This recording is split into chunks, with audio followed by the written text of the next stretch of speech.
Hello and welcome to the Winning Sometimes podcast. I'm your host, Clint, otherwise known as Krakenfall, and today we are joined by Matt, also known as No Face, and Emiliano, also known as Ronan, LD. It's been a second. It's been 9 months. We've all been. Has it really been that long? It has. 9 months since our last episode. I thought about calling you impromptu at 6 months, and I was like, guys, the podcast is dead. What do we do about it? But no, we still care. We're having a lot of fun with the podcast, so I think we're super happy to get back into it. But yeah, super busy. I had a YouTube channel explode, and so I've been busy doing that. YouTube/Krakenfall. And Twitch stream. Oh yeah, sorry about that. And that's been pretty fun. I can talk about that. But first, what have you guys been up to the last 9 months? You want to take that one first, Ronan?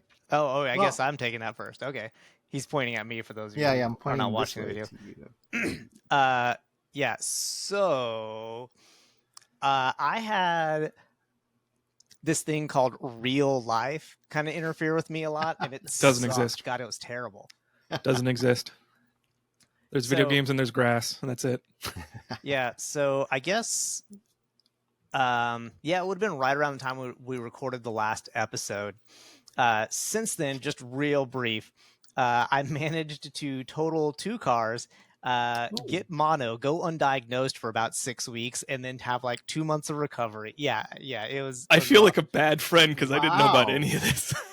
Well, I didn't really tell anybody. Like I didn't say anything because like I think the most I would tell people is like, "Oh, are you busy?" I'm like, "No, I have to work on a car this weekend or whatever." That was like the most I would tell people really. And then when people like locally, that I see like on a regular basis, like people at the gym and things like that, they would text me and be like, "Hey, I haven't seen you at the gym for a little while." I'm like, "Oh, I'm just busy dying. It's fine." I did hear you say that, so okay. Yeah, I was going to say, if you know me, that's probably a pretty common response that you've heard me say before. But yeah, those are the big things. Oh, and during that time period, I also enrolled in like a master's program, and so it was a rough 9 months. Masters for what? Yeah. And I knew I should have looked this up before I said this out loud. Uh-oh, he doesn't know what his master's is. What? I hope you're not paying. Right. I hope you're not paying a ton of money for this. Don't at me. Okay, so it is, because this is the thing. It is.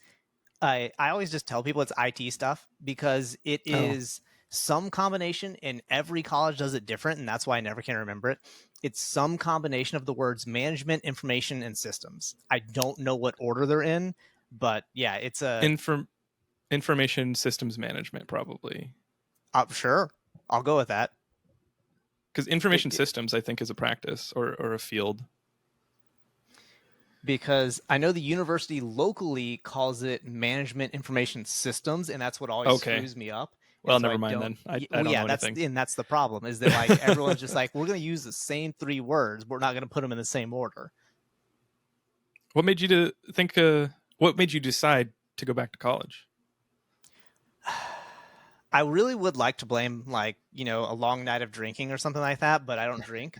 So, because I always realistically what it was is that at work, my boss basically told me, is like, "Hey, you've peaked. Like there's nothing else for you to do here. You're officially too qualified." Yeah, exactly. Oh, wow. It's like, lovely you're too qualified. Excuse. You're too qualified, but we have nothing higher for you to go to. Like you're maxed out here, and so unless you like respec or whatever, or go to another company, which I don't really want to go to another company, but we'll see. I needed to get something on paper showing that I have other skills than what I'm actually doing at my job, because there's no more advancement in my current position. And it's also interesting. Like I enjoy it. So, I mean, that's nice of your boss to give you that talk. Oh yeah, he's awesome. Like he's a bro. I love it. Okay, cool. Well, yeah, I mean, he's saying, "Hey, dude, I can't do more for you, so you got to do more for yourself." Like that's cool. You don't I'm over agree? here being that sus.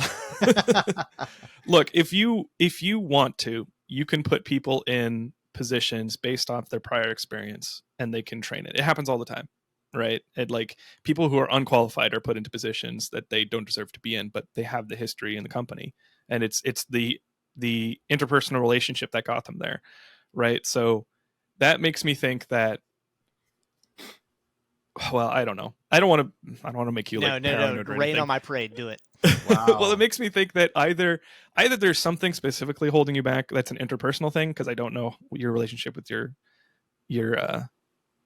your bosses and stuff, but or they don't have the budget and they don't want to say it, because then that's getting most people disenfranchised right now. Or there's something holding you back. They're like, well, we don't want to put him in any of these positions. I mean, obviously, if there are no open positions, then Or he's just a that's like nice the simplest. guy That's Occam's razor. helping Yeah. out a cool dude. I don't know. See, here No. here I am, because I like, as soon as people start talking to me about careers, I'm like, okay, you should just gun for the best thing that's available for you. And I'm like, do what you need to do to like raise yourself up and go. So I'm like, okay, so they're telling him he has no future in the company. No, no, no. So that's not what I said. I That's true. said I have no That's true. future. I have no advancement in my position. Like in the current career path that I'm in, I can't go anywhere else, and that's And 100% true. that's my Because perspective of you should always be moving up. That is like totally my bias. So yeah, well, so for those of you who don't know, my current position is I'm like basically the head of learning and development for my division, and so learning and development has don't get into it. There's no career development whatsoever. Like you're just always, you're going to do one of two things. You're going to train people, or you're going to manage people who are training people, and then also train people. And I am at the like I've gone as high as I can in my company. And so that's what he told me. He's like, hey, there is not a whole lot left for you to do in your current position. We want to sure, retain you in the company, you know, and and he's like, because he straight up told me, he's like, whatever it is you decide you want to do, I will help you get wherever you want to get in that's the awesome. company. So That's yeah, awesome. he is, Yeah, as Ryan Clint. said, a bro No, that for is trying sure. to help a I'm guy working out. off of limited information here. I'm just BSing and advocating for my friend. But No, I appreciate it, because I agree with you. Like the vast majority of the time, uh, that yeah, I would does not trust my bring boss. it does bring me to a question that I thought of, is that, Emiliano, have you ever thought about going back to school? I have. It's kind of hard right now because a lot of stuff we're doing are for the kids, you know. Sure. So I don't know. Like I feel like at work, especially too, like, I have a guy that kind of works with me. Hmm. And he's doing a lot more of I don't know, like the updates and server kind of maintenance stuff, because he'll do them at night, late at night, or on the weekends. And I'm Oh, like, I don't have that leeway, so I've kind of, you know I'm not doing as much of that stuff, and more data management or data, stuff, as opposed to server maintenance, which is kind of part of what we do too. yeah. um but yeah, I mean, but here's my thing too: if I did go back to school, it might not be for technology, it might be for something else.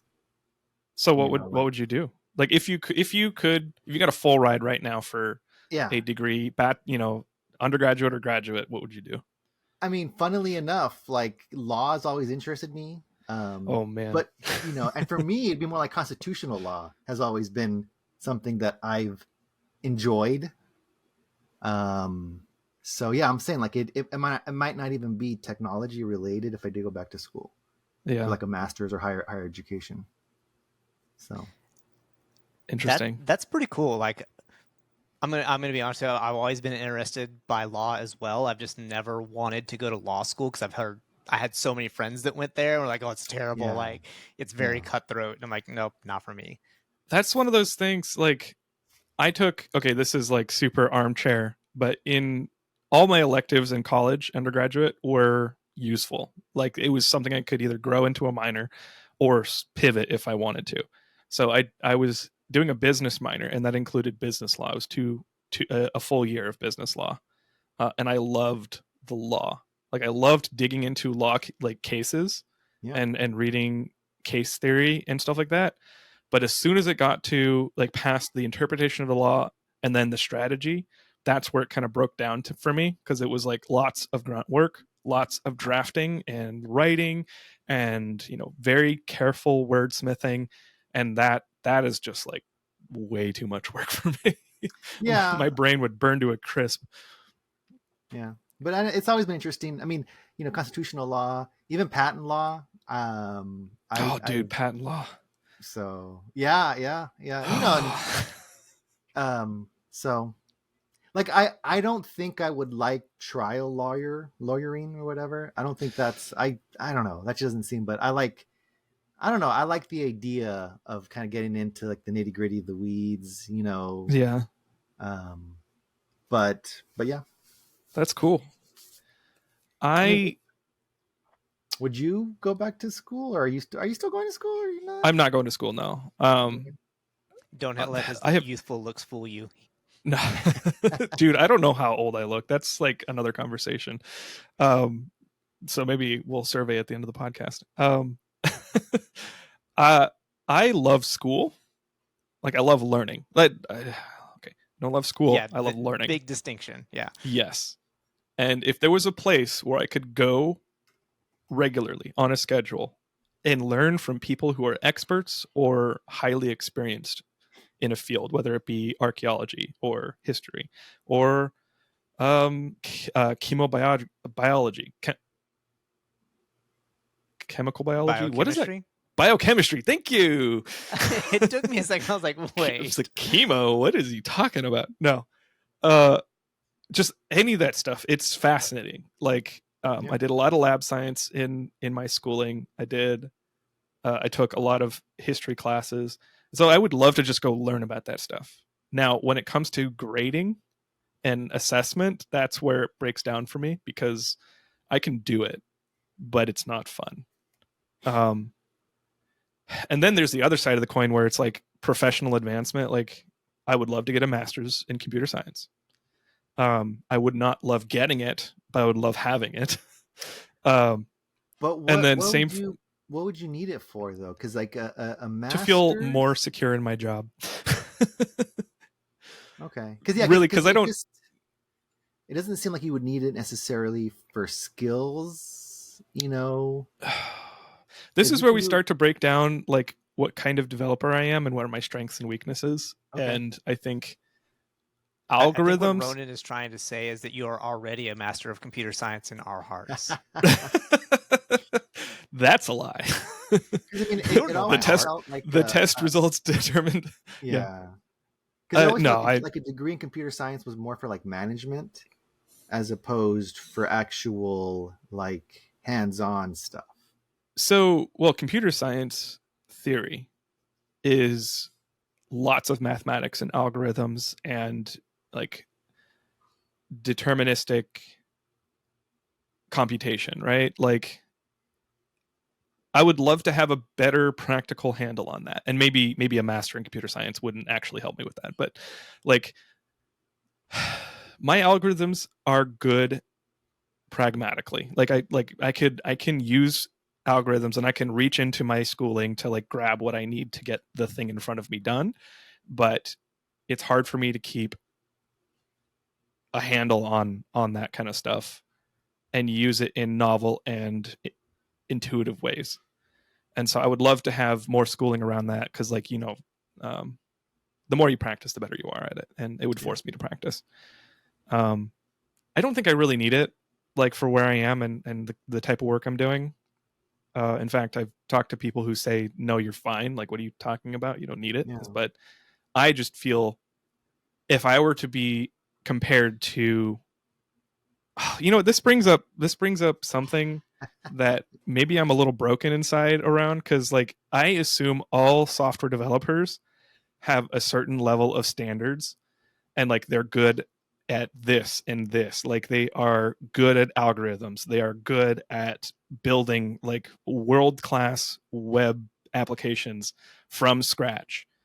And well Are we architect witnessing imposter syndrome in real time? Is that what's happening yes, right it now? is. It kind of is. And so like I expect people to be so good at everything. And then when I actually talk to developers and throughout my professional career, like developers have not been that good at those things, or some are good at this but then they're bad at communication, and then it's like I guess I would go back to school to be the developer, the ideal developer that I want to be, which is maybe not the best use of my money. Just but see if your job will pay for it. I don't think they do right now, but I think they're trying to make that happen. Anyway, it was just an interesting thought. Like school, especially as it is right now, is like such a trade-off. And so I've been thinking about going back to school for all of those reasons. Like let's say it this way, if I could just quit my job and go to school for the rest of my life, I might do that. I'd be super happy just learning all the time and then playing video games in the evenings. What's that face? Shore did it in Encino Man. So maybe oh, really? Use him as a template in that movie. Did that? I don't remember how Encino Man ended. Was it a good or bad thing? It was a comedy. I don't remember, but I just remember he was like at school for years or something like that. I thought. Wasn't Encino Man the one where they like thaw out the caveman? Yeah, Brendan Fraser. Yeah. Brendan Fraser is the caveman. Oh, that's right. Yeah. Okay, this is a '90s movie, isn't it? Oh yeah. Definitely. Did you hear the name Pauly Shore? He's too young to remember that. I am, yeah. I mean, to be fair, like you said Encino Man, I'm like, wait, I know I've seen this. I just haven't thought about it in 30 years. Well, I was trying to think about a movie where they were, and I thought that was one where like he's in school forever, or tries to be in school forever. But I don't know, anyway. But like, yeah, there's always those people that are just like, oh yeah, like you don't have to pay off your student loans until like you're done with school, so you just like stay in school forever and you never have to pay them back. I'm like, yeah, that does not sound sustainable, but sure, it works that way at all. But I don't want to test it for sure. What have you been up to, Emiliano? So yeah, really quick. Nothing as I don't know, as earth shattering, catastrophic, as that, but a lot of it's been involved with my kids. You know, my oldest right now is in select soccer, so like Monday through Thursday, we're at the soccer fields either for practice or goalie practice. He's a goalie. I think he's pretty good, but he always takes it hard when he gets scored on. You know. Yeah, you just got to tell him that's the defense's fault. I played keeper for years, and it was always my defense's fault. No, I mean, he's had great saves, and he's kind of kept them in games. And, you know, like the idea is they have to beat everyone in your team to get to you, you know. So, we actually went to Hawaii for spring break. And oh, cool. That was really what fun. Island? We went to Maui. Nice. My grandmother was born in Hawaii. Oh. Born on Maui, I mean. Did you go to Haleakala? Hawaii. The what? Where? Did you go to Haleakala Mountain or the volcano? No. We stayed at the resorts, and then we went into that city. Oh God, I can't even think of the name now. But there's like a giant banyan tree in the middle of the town, like in the town square. Oh, I don't know it very well. I've been to Maui once. What kind of tree? Banyan tree. Is that the one with the roots that kind of grow out of the top of the ground? The branches go way far out, and then it keeps planting like roots. So it's like one giant tree over like. It almost looks like vines come down and then they plant themselves as roots. Yeah, and they become roots to prop itself up. But I forget what the city was called. Although we did find a gaming store in the town on the top floor of like of a building that was right across from the street, and they had like Warhammer, like a table of Warhammer stuff. It was great. Nice. It was like, well, this is cool. What a find! Yeah. So the kids bought some stuff from there, and yeah. Are your kids into 40K? We're starting to get into it if you can help it. we bought a kit and we're painting some of the Blue Marines. And then we were up in Los Gatos during Christmas visiting family, and there's a Warhammer store up there, and we bought a starter set, a box set that comes with like a map, 2 factions, and I think like debris in the middle or whatever, and the rules, like a starter box for learning the rules. Is it? Are y'all playing like real or not? I don't, not to diminish it in any way. Are y'all playing real 40k? Or are y'all playing like Kill Team? I don't know. We actually haven't had a chance to really open it yet. We're still kind of painting the figures and stuff. But I want to, but it's just, I don't know. It's been other stuff. Yeah. But, and I heard Warhammer is actually in the process of revamping the rules for constantly. Yeah. Because I heard they're going to kind of streamline it, and they're making some minor changes to the figures as well. Yeah, they do that every so often. If there's one thing, as someone who used to play a lot of 40k, like I would play like 1 game a week, pretty consistently. So, go ahead. What is Warhammer 40k? Oh, I mean, I vaguely know, but for those uninitiated, because you do have to be initiated. So, all right. If you've ever played anything like StarCraft, Warcraft, things like that, like the real-time strategy games or just turn-based strategy games, it's like that, but in real life, where you have like little miniatures like of the things. Like you armies. have little men I did that not you know move that. around. And yeah, but it's the same sort of thing. They have like special abilities they can use. They can only shoot so far away, and like if you're playing like the full 40k version, there's so many like tape measures and all sorts of stuff involved, and like you have templates to be like, oh, like his like whatever, his flamethrower has a cone and it hits these people, but like this person has half cover. It's What's the angle that piece is facing? no, legit. And there's like so many mechanical Wow. different things to do. It is like, I loved it. Absolutely loved it. And for those of you 40k nerds out there, I played Tyranid. Don't at me. But there's a newer version that's called Kill Team, because like in full 40k, you have like what's known as like a 2,000 point army. And depending on what you play, that could be hundreds of miniatures that you're putting on the table. So it's a huge monetary investment to buy that many and time investment to paint that many. And you have to paint them. Yeah. They're all grayscale. Yep. They come in like a model airplane, like those little, you pop them out and you glue them together and you paint them.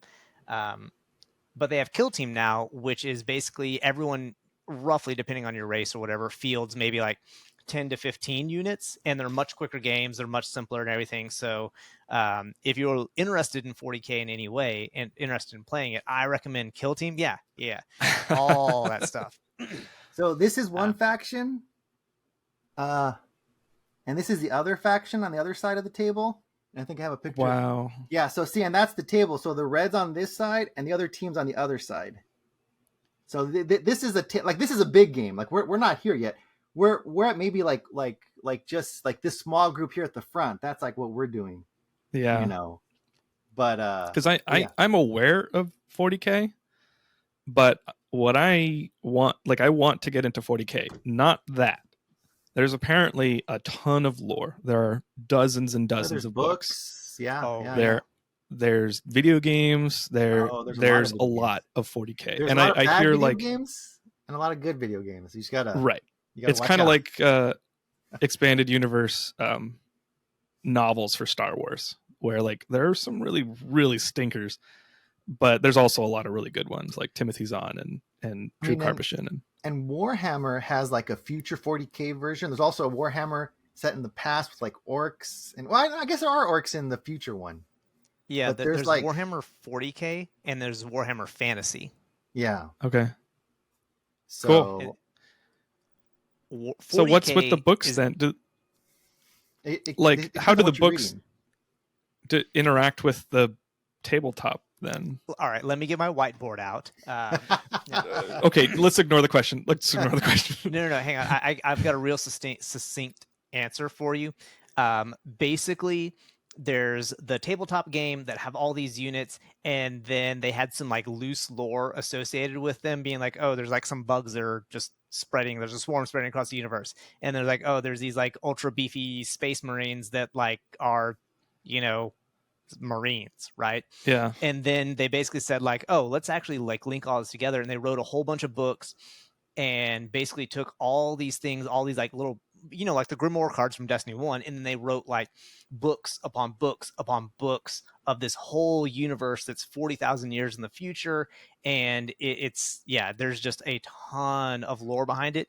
You need to know none of it to be able to play the game. Yeah, no. Yeah. Like, to play the game, you just like, all right, my unit can shoot that one, check. Yeah. Got it. Okay.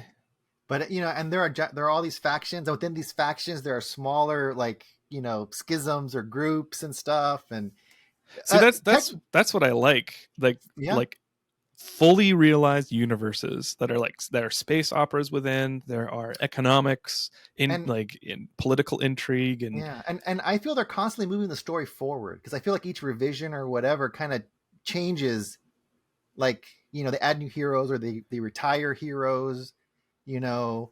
Sure. So like the story's moving forward inside their world or whatever. It's basically, what I'm hearing is it's basically Star Wars plus StarCraft if it wasn't held back by being like the Disney. world's #1 franchise. Well, if it were done well, I guess, you know, with good writers and good directors. You got me there. If it wasn't owned by Disney. But like there's not really a good group in 40K, right? They're all kind of different shades of bad. From what I remember from my minor dabbling. Yeah. There is that's why like 40K is definitely known as like the grim dark universe. You just have, basically you choose how you want to be evil. You know, there's definitely like some races or anything that like appeal more because they, you know, they only like genocide a few races instead of all of the races and things like that. But yeah, everyone is a little bit evil. They're cool. They wear blue shirts. We won't kill them. So yeah, anyway, so we're trying to get into 40K a little bit.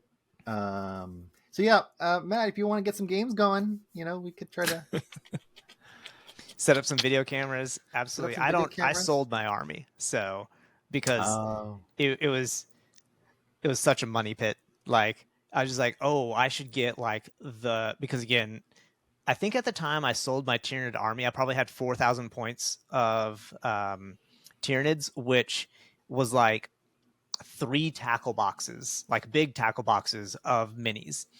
And I was just constantly like, oh, I need to get the Tyran effects. Oh, I need to get like another Venomorph or whatever, so that I just in case I need it, or just in case someone wants to play like a 5,000 point game, I'm ready.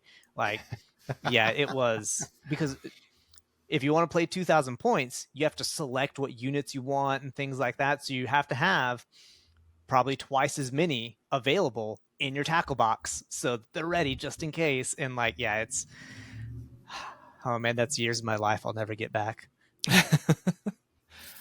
Well, did you enjoy yourself? At least maybe we'll talk offline about painting tips and stuff, because like oh no, I feel like our whites are always just really bad and they don't get paint well. I don't know, but anyway. So that's me, kids, busy, just, you know.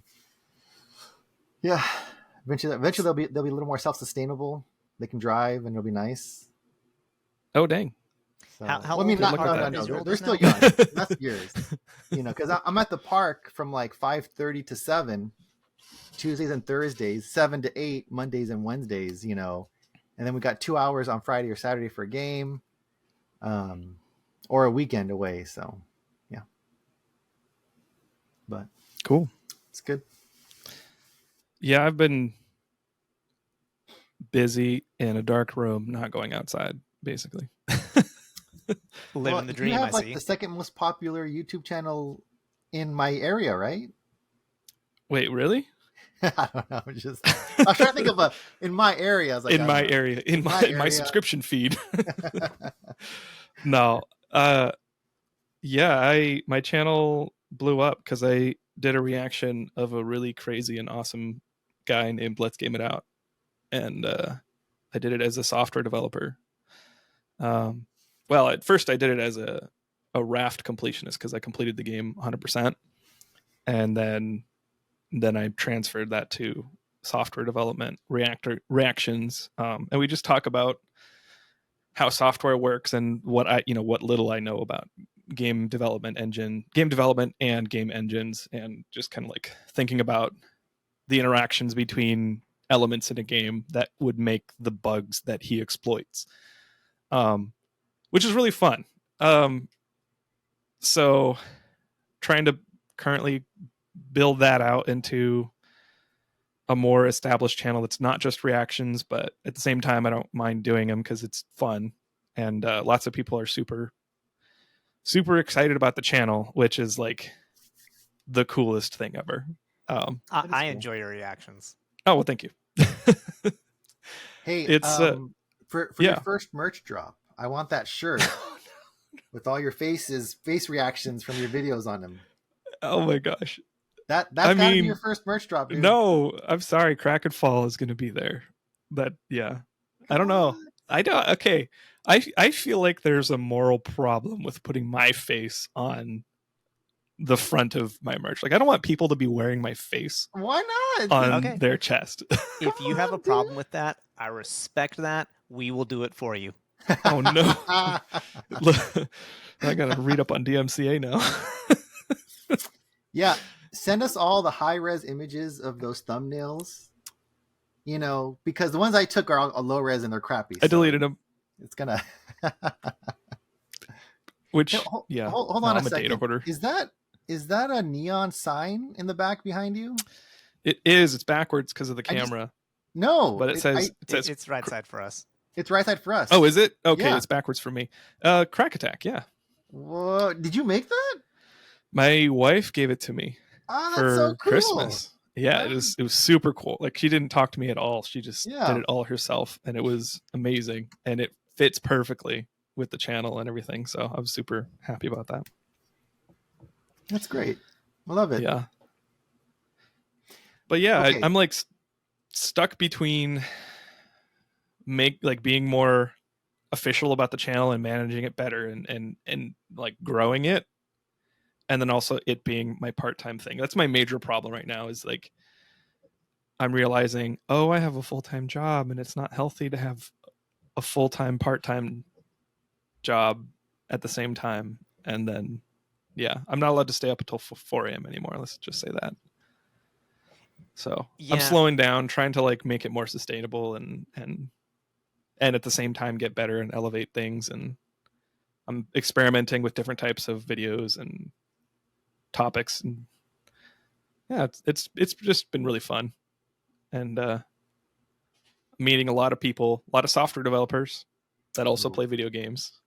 A lot of people who want to be into IT, and just people who love video games. And that's been the most amazing part about it and the most fun.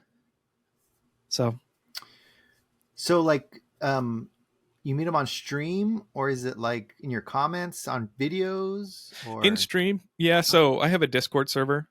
Yeah, and that grew pretty fast. I've been kind of keeping it a little bit locked down because I don't want just everybody in the world joining and then having like a moderation problem, because yeah you don't have any Discord moderators right now other than AI and not AI but like bots, and some friends. But yeah, but Twitch stream, like I stream every week, a couple times a week, and they show up for that. And I'm still doing reactions. I'm actually doing a lot of video recordings on stream now, and that helps. And then a lot of them come into the Discord server and talk. And I have a Twitch moderation team now, and they're all like fancy. Yeah, they all volunteered. So if you're listening to this and you're a Twitch moderator, thank you so much. It's so cool. I tried to like give them perks and like figure out some kind of like compensation, and they're like, no, stop. We're just here. Actually, We're they volunteers. demanded cat pictures. They did. They demanded cat. That's correct. Yeah. So I post exclusive cat pictures of Hobbs and Luca. Which I got another cat. Did we talk about? I had Hobbs and Gunther died last year. But we decided to get another cat for Hobbs, and he is a sweetie. He's super cute. He's a super rascal. We have to keep him out of everything. He like tries to do everything. He tries to bite cords. We've got to stop him from that. He tries to bite our hands, and he's slowly getting weaned off of that. And he tries to bite Hobbs, and then Hobbs whoosh, slaps him beside the head. He's learning not to do that. And it's been fun. I didn't think you could train cats. You can. I think what people don't know is that cats respond to positive reinforcement. So you need to teach them the right things to do, not punish them for the wrong things. Right. So like dogs, you can very like sternly discipline dogs and then establish yourself as the alpha. Or I'm not a dog trainer, but I've heard a bunch of different methods out there. But you can punish a dog and have it understand that this is the thing that you're getting punished for. Cats will just be like, what did you do that for? I don't understand. I'm like, I'm standing I did nothing in your wrong. food. Yeah. But I don't understand why you're hitting me or whatever, hissing at me or whatever you might think to do for cats. But if your cat is scratching on your couch, you don't want them to do that. Put a scratcher next to the couch. And when they scratch on the couch, move them to the scratcher and then give them lots of love. And then they'll be like, oh, cool. If I scratch on the scratcher, this is the right thing. And it also means like when they're kittens, that's like 90% of your reinforcement is easiest when they're kittens. And so, teaching them not to bite your hand just means stopping your hand from being a biteable thing. Like don't make it a toy. Like they're trying to like roughhouse with you and be a pack mate with you. So if you just kind of not be present in that dynamic, then they're like, oh, okay, well that didn't get me anything. So then they'll just naturally move on. Or if you have a toy, even better, give them the toy when they're trying to bite your hand. They'll do it to the toy. And you just have to be really consistent. And I think people with dogs are so much more do the thing, see the discipline, see the results. With cats, you just have to do it over and over and over again until they finally get it. So it's a object permanence thing. Almost. I feel like this is a subscribe for more cat training tips. Got a moment. Dude. I just went into the spiel like we have had to do a lot of learning about cats, and we've talked to behaviorists before, because when Gunther was having all of his medical issues, Hobbs had this thing called non-recognition aggression, where the smell on Gunther was different because he went to the vet for overnight or whatever. And so cats recognize, like when I see your face, humans are really good at seeing faces and understanding and recognizing people by face. Cats do the same thing, but with scent. And so Hobbs was having like a wired trip in his brain that says, you are an absolute stranger and you are encroaching on my territory. And so he would literally try to attack Gunther to keep his territory safe. So we had to do all kinds of learning and like figure out, okay, how do cats work? How do we reintegrate them? How do we make it work and bring them back to the original relationship they had? And we did get there. It was just, apparently not a lot of people know about non-recognition aggression, which is insane, because every time you go on the internet and look it up, they're like, this is a very common thing. And it's like, nobody knows about it. What are you talking about? I mean, I didn't know about it until you brought it up one time. And well, I mean, I've never had a cat, so there's also that.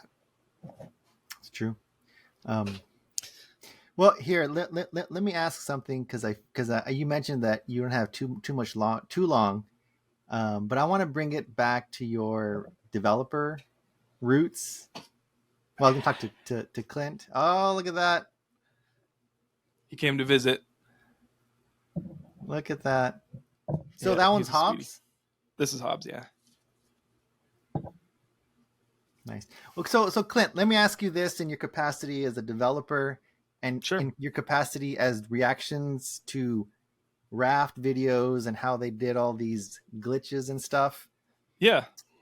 I know that a while ago there was all this discourse about, and I won't say I won't name the game, but Why about not? games that are buggy, Oh, okay. And do you have any like, because people were all dogpiling on developers for their buggy games, So and I was wondering what your thoughts are on bugs in games and the developers, I don't know, responsibilities yeah, or for sure.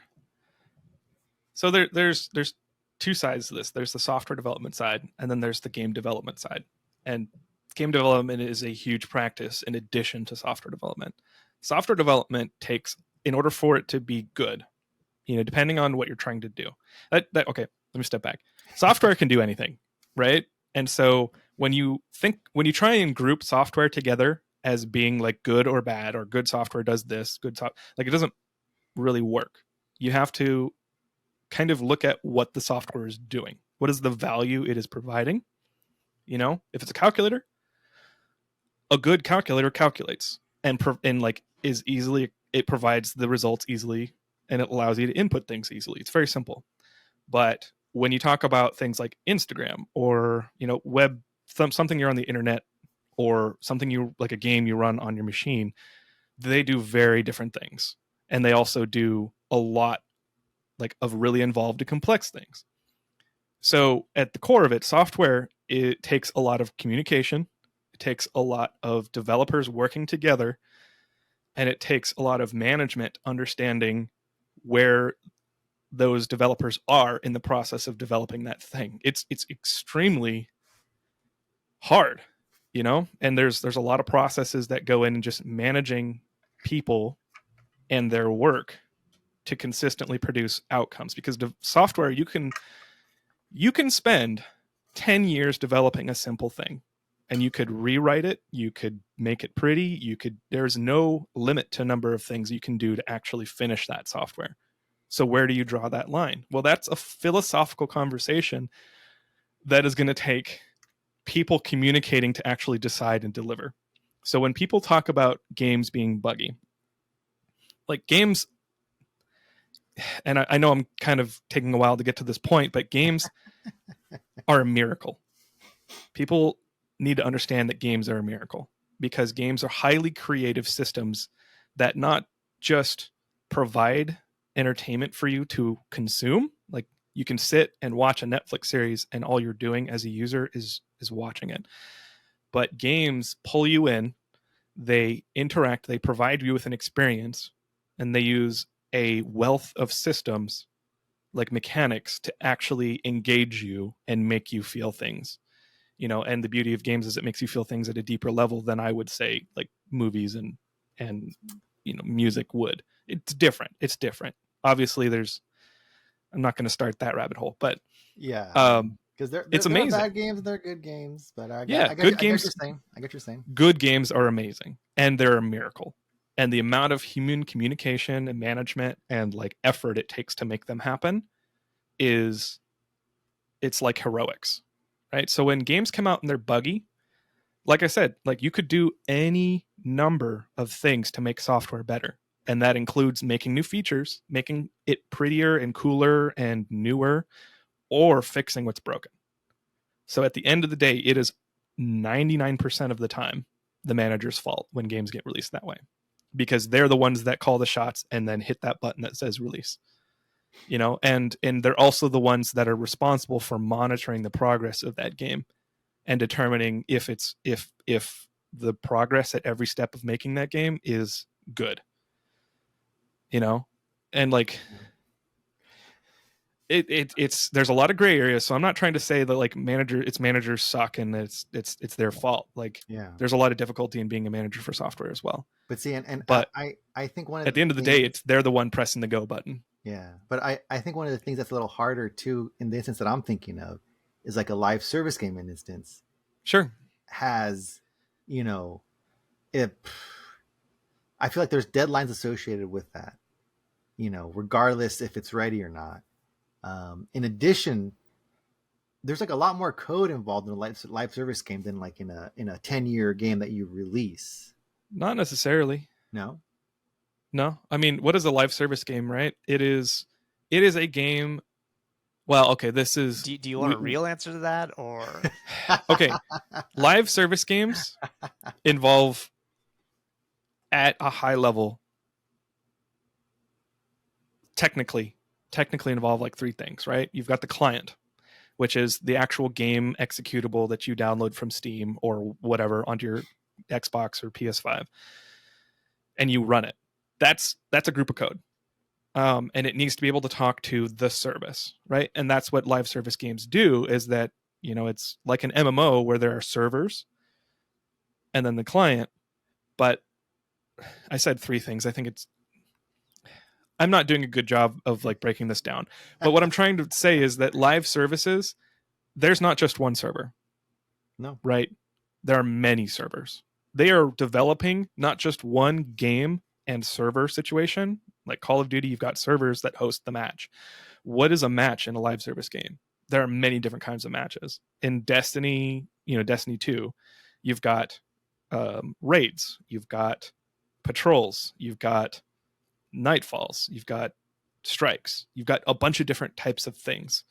And the most efficient way to do that is not to like build one server and host all of those different kinds of activities in one. It's like each server, each type of match, each service has its own architecture. You know, if you're smart, you're going to write those architectures in the same way so you can maintain them in a, unified way. Right. And that's probably if your teams communicate with each other, you'll write them in a similar that's way. That's right. Now, okay. That's exactly it. And because if you have, 5 development teams, and one development team is in charge of raids, and one development team is in charge of strikes, and one development team is in charge of patrols, you're going to want those services to look the same, right? But if you just tell them to go make those things, they're going to make things radically different because people think differently, right? There are standards in software, but there are many ways to do it, and there are old standards and new standards. And 2 years in software is an eternity. That's like a decade in like material manufacturing or cars or something, right? Things change so fast. So, and tooling changes fast. So you like the software, you use software to make software. And so as people develop software like Visual Studio or your IDE, your interface design editor, the thing you use to make code. I was going to say, I don't know that I've ever actually looked up that acronym. I don't know either. But your IDE, Visual Studio, Java, what's the Java one? Whatever your language is that you're writing the software in could have different versions. And the older your versions, the less tools you have. And, people are always making it easier to develop code. But, if you're using an architecture that uses 5-year-old systems, then you're probably going to have to use 5-year-old tools as well. And there's just so much complexity, and people that say, oh, the developers suck. It's like, yeah, probably some of them do, but there's probably a lot of amazing ones. And the people making the decisions at the end of the day are responsible for that. That's why CEOs make buku bucks, right? It's because they're having to field all of these decision. Well, that's another conversation. Okay, yeah, let's not say the CEO. Yeah. That's why managers make buku bucks, right? Yes. Let's not say CEOs because that's like, it'll get musky in here. Managers make buku bucks because they have to field all of these technical challenges and decisions to like make the best path forward to develop a product that actually works. And didn't you say at the beginning of this that's exactly what you don't want to do with your career?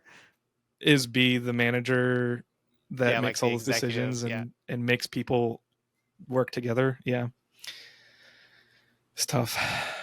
Did I say that? Was that earlier? Yeah, you were saying that people wanted you to be like an executive so that because you were really good at putting those pieces I think that may have been in our pre-recording discussion. Oh. Well, if people watching this, so yeah, I don't want to be a manager. I did say it. I swear he said it. Well, okay. I don't. Okay, I only have 30 minutes of memory, so that's past 30 minutes. I don't know. I think that game development is hard, and that games being buggy sucks. But it's usually always the decision maker's fault. Like Arcane's Redfall. Oh wow. That Have you played game, it? no, because Okay. I watched the reviews, Yeah. Yeah. and that game should have been terminated like 3 years ago. Yeah. Arcane's a good But studio. I'll bet you anything that there's a manager somewhere that said we've put this much money into it, we cannot throw this away. Sunk cost. Yep. And Dude. and at the end of the day, they're like, man, this thing's a stinker. What do? Do we eat the cost of paying all these developers for 5 years to make this game and just not make any profit of it and just take the hit? Or do we release it and get as many people to buy it before they see the reviews as possible so that we can get at least a little bit back? Well, what do you think? Yeah, we know what they decided. They decided to release it and try and burn some of their goodwill. But it's also on Game to make Pass that money. though, so like not everyone. Yeah, but the studio gets paid for Game Pass. They just basically get like a lump sum up front or whatever, depending on the contract and stuff. But like, and the thing is, that happens like in every industry. Like, there's always going to be times where you have to look at a project and be like, ooh, do we kill it and just lose this money, or is it in a state that it is releasable? And so, yeah, or do we put it back in the oven for another 5 years or 3 years or whatever? Yeah, exactly. So it's again, that is also not a job that I want. I am A-okay with just being like the cog in the wheel that says like, hey, boss man, you told me to make this thing, I'll make this thing. Like, I'll make more widgets for you. I'm cool with that. Yeah. Okay, we should have a stream of playing Redfall because it's cooperative. just to hear Clint talk about rail about the game. I would both play. I don't want to do and that watch that.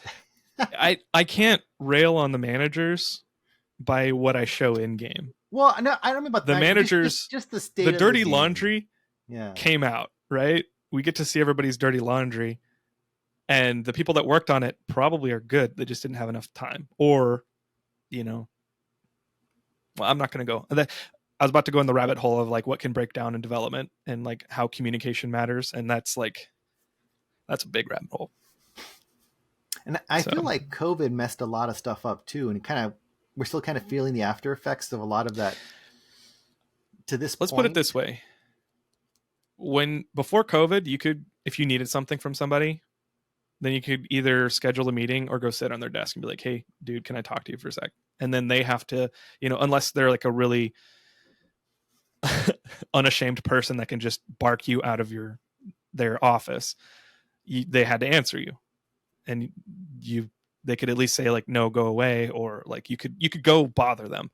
You can't do that necessarily in COVID times. In remote work, you have to actually work with people and get them like on the same page as you and be like an actual reasonable person. All of these basically this is an evolutionary event for shitty personalities. Yeah. I don't know. It just seemed like COVID messed up a lot of development for certain games. Not all games, just certain games. Well, I want to, and I want to preface this by saying, for those of you who do not know, I am not a developer of any sort. Like, I don't. That is not my jam. But I will say, COVID changed how development works, how remote teams work, because we all had to learn how to do whatever job. For those of us who were lucky enough to be able to be remote, to do XYZ job remote. And so I think it's definitely changed a lot of stuff. And I think what we're witnessing now is just kind of those growing pains that are associated with that. And I think at this point, I'm pretty sure most companies have made that adjustment to where the remote work is not as detrimental. People have learned how to communicate, and they don't have to, go physically sit on someone's desk to find them, kind of thing. Yeah. I mean, I realize I went a little bit strong on my bias, which is that communication is necessary in order to collaborate with people and produce a better like I'm a very collaborative person. I want to get the best out of everybody, and so that we can all point in the same direction and make the best product possible. That's like a tenet of DevOps, which is, you know, the culture that I try and build in software. But I realize that not everybody does it that way. Like a lot of people will not selfishly, but they will try and stick to what they're doing and like keep everybody out of their pie until they're done with it. But that's really like, you waste a lot of time when your pie is made of blackberries and the customer asks for cherries.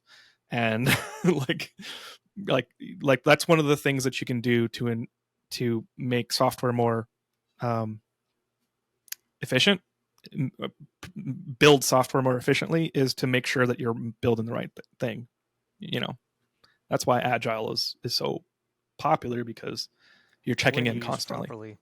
Yeah, and when used properly. And that's another conversation that yeah, I've been realizing how much, because I love agile. Like I think it just makes ultimate sense.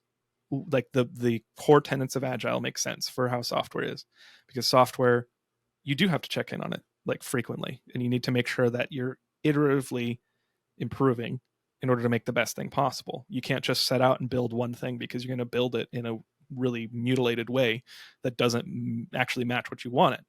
Even one person developing the, you know, if there's an open source project that one person's building, even they're going to kind of like look, okay, is this doing what I want it to do? When you work with multiple people, you got to do that. It just has to be with multiple people. But yeah, I've been hearing that people don't like agile. Like developers in the industry right now do not like agile. And I was like, I'm sorry, but that's not going away. Because we're not going back to waterfall.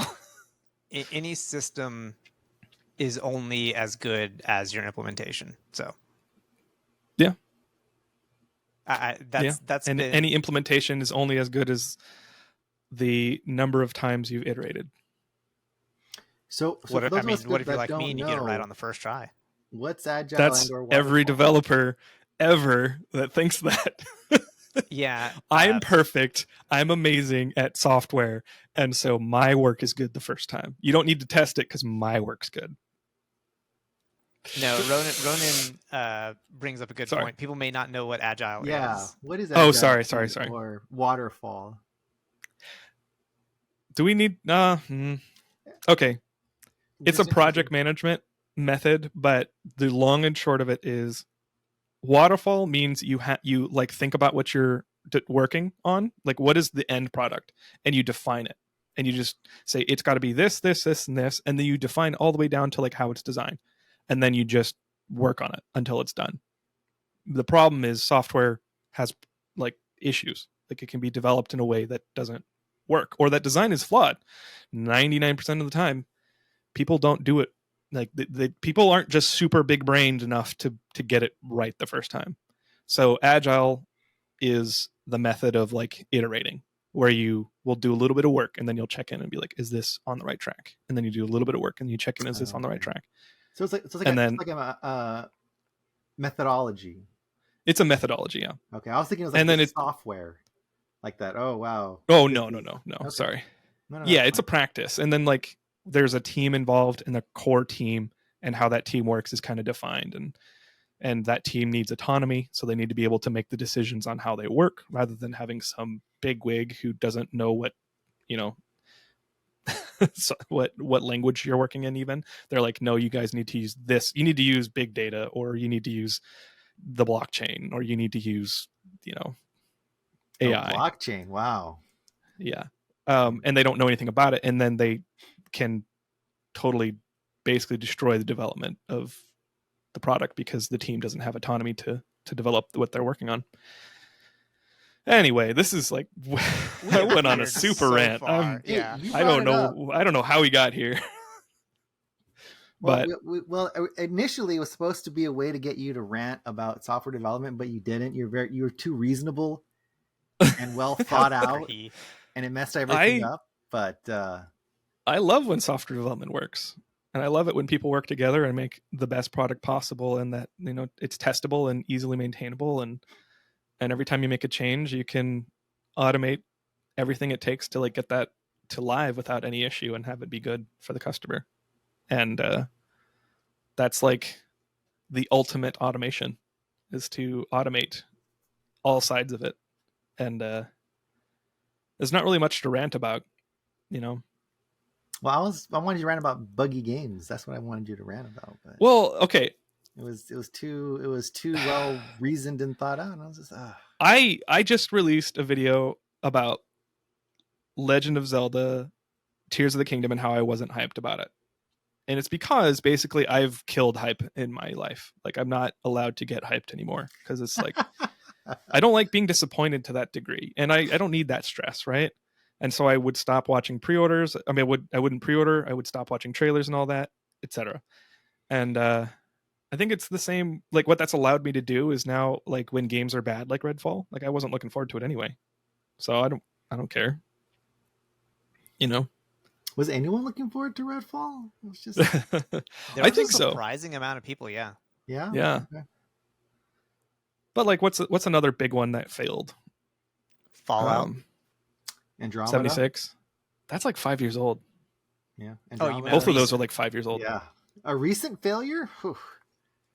Well, there's been a few that are like, God, well, Forspoken? like all the PC ports lately have been terrible.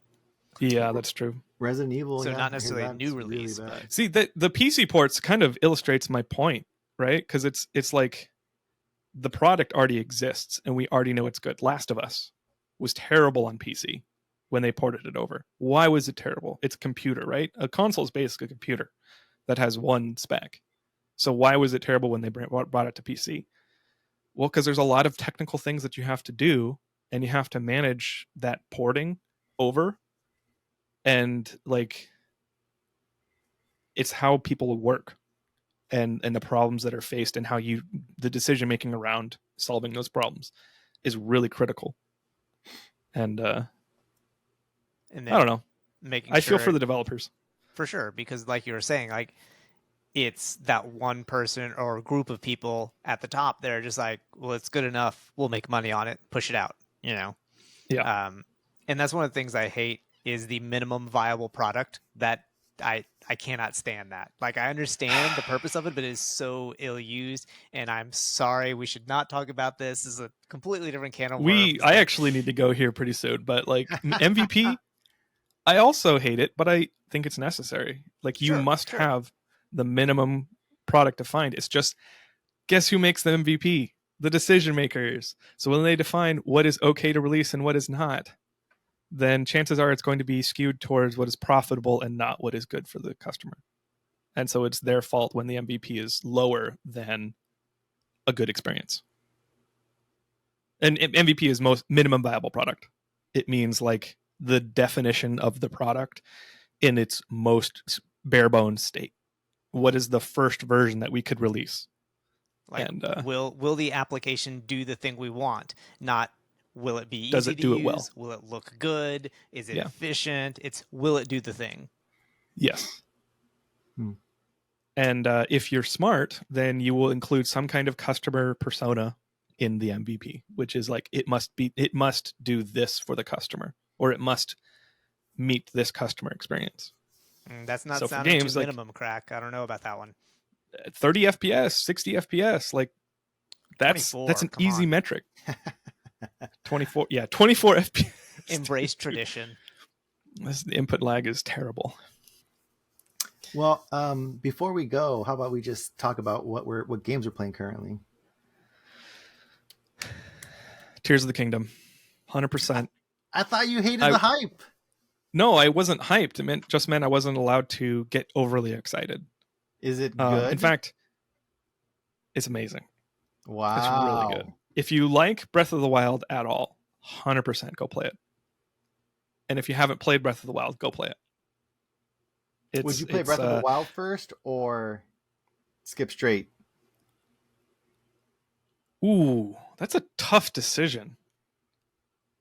Maybe that should be next week's or next podcast's I have to next go. I episode's have to go finish Breath of the Wild topic. and then go buy. Oh, come on! I haven't finished it I yet. would say, in terms of story, you don't need to.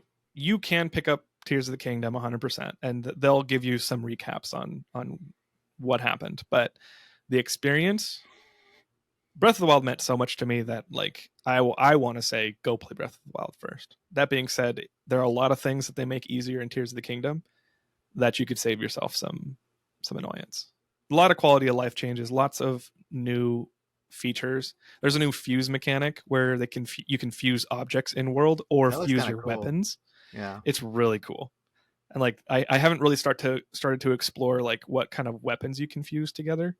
Like I haven't put fruit to a stick yet and see, like are there potatoes in Breath of the Wild or Tears of the Kingdom? Can I make a potato stick? Potate? Like I want to. Oh, So cool. Matt, what are you what playing? about you guys? Well, let's get Matt what Go he's for it, playing. Emiliano. You want to go for it? I'm in the process right now of stopping playing a bunch of mobile gotcha games that I've been playing because they take up a gosh darn amount of time every day. And I'm like, I'm okay, so this happy is for you. enough. This is enough. And the reason is because I started playing Honkai Star Rail, which is another gotcha mobile game that I'm actually enjoying. You know, so I'm in the process of getting rid of all these games that I'm playing, mobile games, deleting Yeah. off my phone. It's very hard because you invest so much time. And if you get in at the beginning of a video of a mobile game, long term you're rewarded for your patience.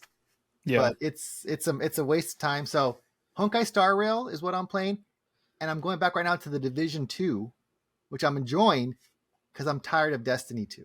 So I'm going back to TD2 because D2 is pissing me off with all the bugs. So we're gonna yeah. But anyway, Matt.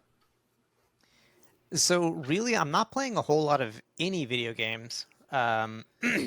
This this spring, I had a class that took up a whole lot of my time, so I didn't play a whole lot of anything.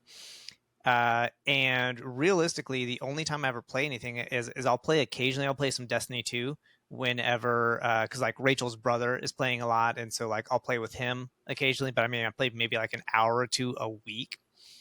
And I've actually been playing games in real life with some of my friends because, contrary to popular belief, I do have friends. And so we've been playing some board games. If you've ever heard of like Werewolf, it's or Mafia, same sort of deal. We got like Ultimate One Night Werewolf, which is a whole lot of fun. It's a lot more chaotic than There's a regular movie. werewolf. Do what? There's a movie based on Werewolf. Really? They made a movie based on that game, and it's actually kind of funny. It has the AT&T Is it girl a in good it. movie Yeah, it's a movie video game adaptation of it, and it's. I'll send you a link. I'll send you a link. It's Yeah. good though. Anyway, I'm sorry. Yeah, but yeah, just real quick, some of the board games we've been playing is Ultimate Werewolf, which I don't know, it's kind of a board game. Cat Lady, which I know sounds stupid, but it's very cute, very easy, and a whole lot of fun. Eshkatan, which is kind of a dark deck building game, and then a new one my friends just got me is The King is Dead, which is basically, in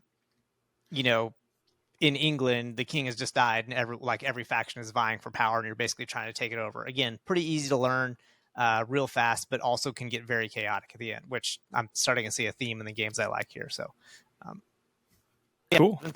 I've been playing a lot of board games, which, if you ever watched our board game episode, I have opinions on board games. Would you play Pandemic, like the Legacy? the ult? I don't know. I don't want to call it the ultimate version, but the version where like it's all sealed, and as you play, you open things. Yeah, I forget what it's called though. Yeah, those are it's Pandemic Legacy. Yeah, I've played Risk Legacy. I've never played the Pandemic version, but yes, Okay. the Legacy type games are super fun. I love them. yeah. What about you, Emiliano? Well, I said Honkai Star Rail and Division. Oh, 2. that's right. Sorry. Cool. Yeah. Well, I think that's going to wrap it up for us. We have got so much to talk about. We've got the Mario movie. Did any of you see it? Don't say it. but we've got Destiny, because there was a Destiny DLC that got released. We've got so much to talk about, so I think I can speak for us all when I say we're super excited to get back into the new episodes.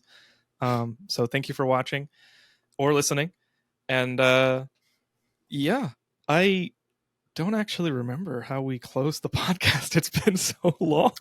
We have a Twitch and a Twitter or something, don't we? Oh yeah, you can follow us on Twitter at w sometimes, or is it winning sometimes? Is anybody? I have no idea. We'll put stuff in the description. Look at the description. There'll be links. Look at this. Oh no. Winning sometimes editor, on YouTube. Our editor will post links here and here or wherever. I don't know. Yeah. Okay. Well, we're good at this, I swear. Thank you for listening and watching, and I hope you have a wonderful month.